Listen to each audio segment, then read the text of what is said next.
Hey there, West Michigan. Thanks for watching 13 Weather Plus. I'm meteorologist Michael Behrens. We're off to another cold day across West Michigan, but honestly, in the next couple of days, things are going to be getting even colder than what we have this morning. So enjoy the 20s and 30s while you can, because we're looking at teens and single digits as we head into the next couple of days. Speaking of some cold views, it was sunny yesterday, but you can almost feel the chill in this picture here. Bill took this photo earlier yesterday at Duck Lake State Park. You can see the water splashing up over the ice there as the sun sets in the background. Beautiful view there. Thanks for taking that photo. And speaking of a beautiful view, this one came from Cale and North Muskegon. Beautiful shot of the sunset there. Again, the waves crashing up over the frozen lake shore. Definitely a cold day to be out, but at least we had some sunshine finally across the region. Of course, we always love to share your photos here at 13 on your side, and you can send them to me on social media. Meteorologist Michael Behrens on Facebook and at Mike Behrens WX on Twitter and on Instagram. When it came to the temperatures yesterday, well, we made it into the 20s, and believe it or not, we'll be warmer for today. So 13 weather ball lit up this morning in red as warmer temperatures are ahead, at least technically so. We'll see colder weather as we head into Friday. View of the 13 weather ball sponsored by Countryside Greenhouse of Allendale. As of about the 8 o'clock hour, we saw temperatures in the 20s with wind chills in the single digits. It's all thanks to the winds that were quite breezy out there, 10 to 20 miles per hour. This will persist throughout the day on Thursday with gusts that'll occasionally be up over that 20 mile per hour mark. So the wind chill factor really never going to go away. We're going to see wind gusts that do back down under 20 as we head into Friday, but with temperatures that fall into the teens, it's really not going to matter. The wind chills are going to be even colder as we work our way through tomorrow compared to today. Frostbite risk will be a factor out there. Negative 12 your wind chill for Friday morning, negative 18 as we head into Saturday. Temperatures do warm up toward the backside of the weekend, but even with the warming conditions, breezy winds will keep wind chills quite low compared to the actual air temperatures. Your day planner out there, 29 going to be your high for today as we see scattered lake effect snow come in this afternoon. Tonight we'll see temperatures fall to just 2, mostly cloudy with lake effect continuing in the overnight. It doesn't completely stop until tomorrow afternoon. Mostly cloudy again on Friday, but much colder, high of just 12 as we head into Friday afternoon. Nothing on the radar as of Thursday morning, but it wasn't far away either. The UP seeing some scattered snowfall early in the day. That bit of energy going to move its way toward West Michigan, and it's going to help generate some of those lake effect snow showers this afternoon. Here's the hour-by-hour forecast, watching the cloud cover increase as we head toward the noon hour.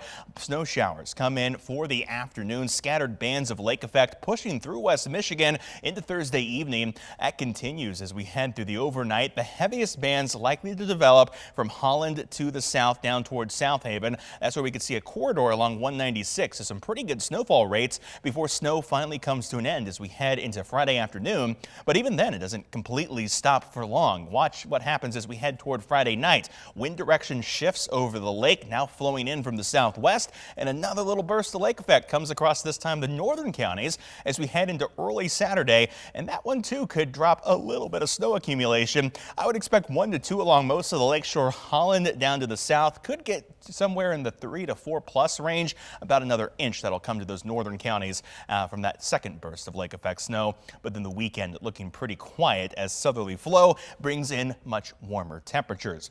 Here's a look at the temperatures for this afternoon. We'll be hanging around in the 20s and 30s with breezy conditions along the lake shore. Those temperatures, of course, warmer as you work your way down towards South Haven. Our inland northern county is expected to be in the mid to upper 20s as we head through this afternoon, with a high right around 29 in Grand Rapids, 30 in Kalamazoo.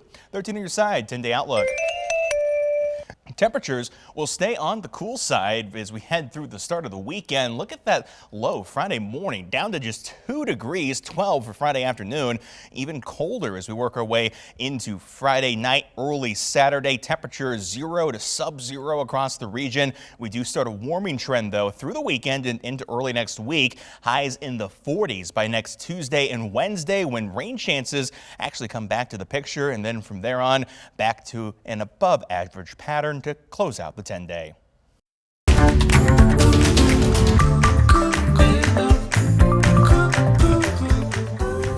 With the cold air taking over in West Michigan in the coming days, that means you need to be careful about exposure to those cold temperatures because it can only take a matter of minutes before you are at risk for frostbite. According to the Cleveland Clinic's Dr. Andrew Yoakum, frostbite can become a serious and possibly irreversible condition if not caught early.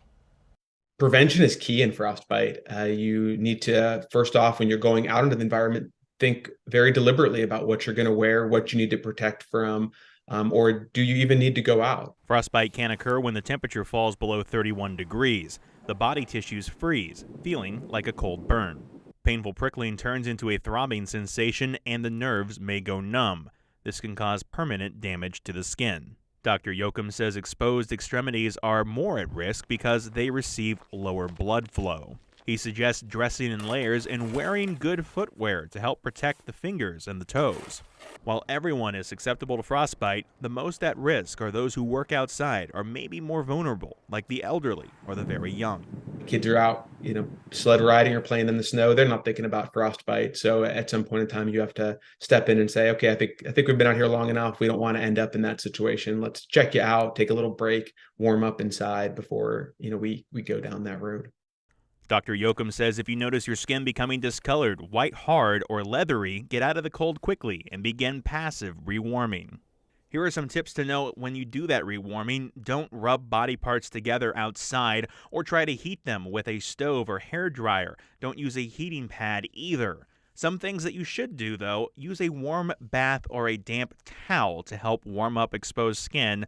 However, be careful when using water while numb, as it may be difficult to tell the actual temperature and you don't want to burn your skin any further. Now, I want to go back to that frostbite graphic from earlier. Look at the risk factor Friday and Saturday, both in the high category. We're not quite to the very high extremes yet. Once you get wind chills under, say, 20 degrees, negative 20, that's when you can see frostbite in less than 30 minutes. So not as worse as it could be, but really some of the strongest risk we've seen so far this winter. So it's something you may not have had to think about a lot, but you need to keep in mind dressing in layers as we head through Friday and Saturday. And finally, one more piece of advice: when in doubt, don't hesitate to go to the hospital to get checked out.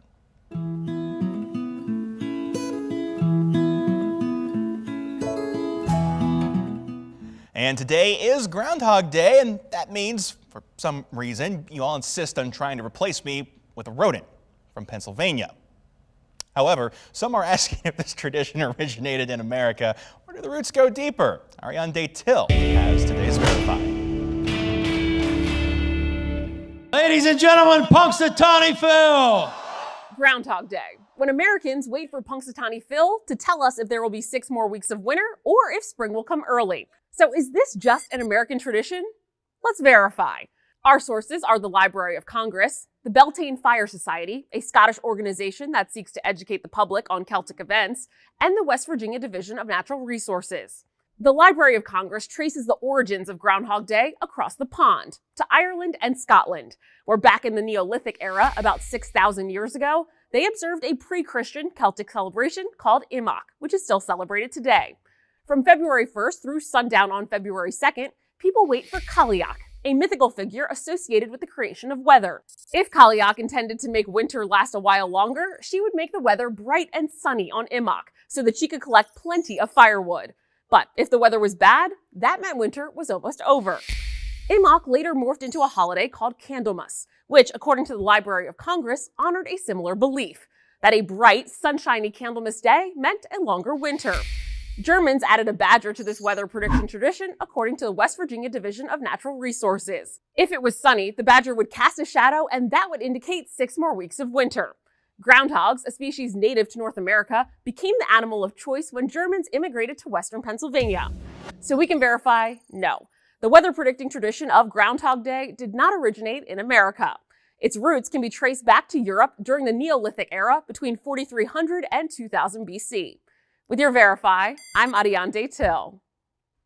Now that you're up to date with the latest forecast here in West Michigan and some fun information about Groundhog Day, you can always find the latest news and weather headlines at 13onyourside.com or by downloading the 13 On Your Side news and weather apps. For now, though, thanks for watching 13 Plus. I'm meteorologist Michael Behrens.